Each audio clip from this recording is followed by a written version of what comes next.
The afternoon heat was heavy and oppressive. The sun beat down relentlessly on the thicket, and the lion, sated after an early hunt, sought the coolest shade beneath the canopy of an ancient baobab tree.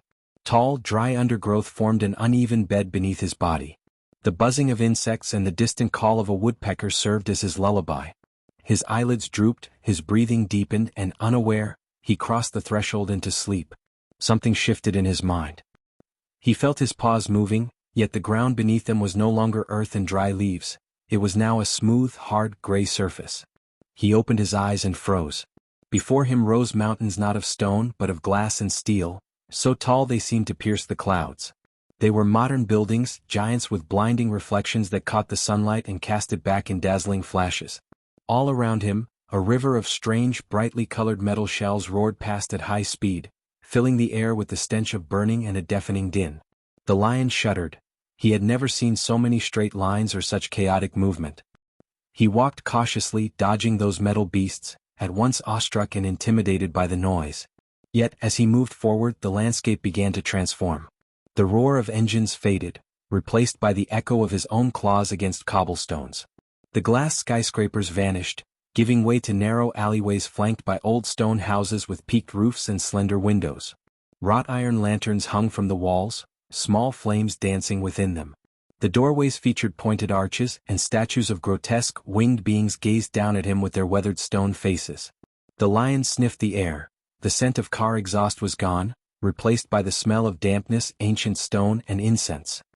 He felt both small and gigantic, a strange wanderer with a golden mane amidst that labyrinth of shadows and flickering light.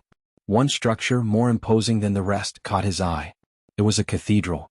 Its twin towers rose like fingers pointing toward the heavens, and its rose window, a circle of stained glass, shimmered like a jeweled eye. Without a second thought, the lion nudged the heavy wooden door open with his head and stepped inside. The interior was vast and silent. Light did not stream in directly but filtered through the stained glass windows, dappling the marble floor with patches of blue, red, and green. The echo of his breathing bounced off the ribbed vaulting, which soared so high it seemed to touch the sky itself. Slender columns, like palm trunks, rose upward until they vanished into the gloom.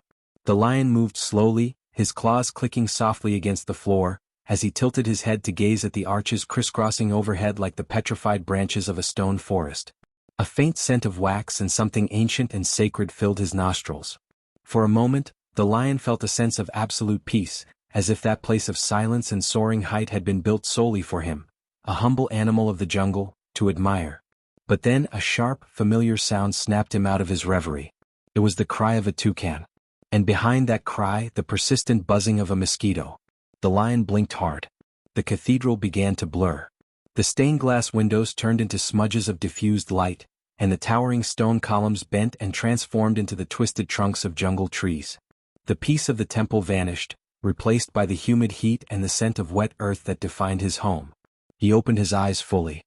He was lying in the undergrowth, a dry leaf stuck in his mane and the afternoon sun filtering through the foliage. His body was right where he had left it, sprawled beneath the baobab tree. He slowly sat up, shaking his head to clear away the last traces of sleep.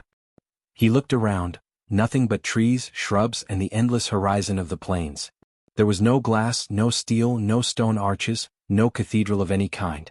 Just the jungle, alive with the constant clamor of insects and birds. He stood up, stretched his front legs and arched his back, feeling his bones crack. He yawned, revealing his fangs, and calmly licked a front paw. The dream had been so vivid that he could still feel the cool touch of marble beneath his paws.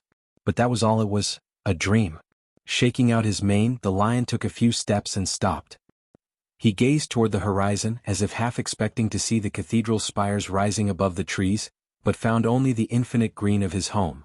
Then, with a gruff sigh that sounded like a stifled laugh, he shook his head and murmured to himself, "I think I'd better stay here." And just like that, turning around, he began to walk back to the clearing where the rest of the pack was resting, leaving behind the skyscrapers, the cobblestone alleys, and the cathedral. Those wonders now existed only in the hazy memory of his nap. Night was beginning to fall, and the only things that truly mattered were the cool water of the nearby river and the familiar sounds of the jungle. His simple, normal life awaited him amidst the undergrowth. And that, he thought as he walked away, was exactly where he wanted to be.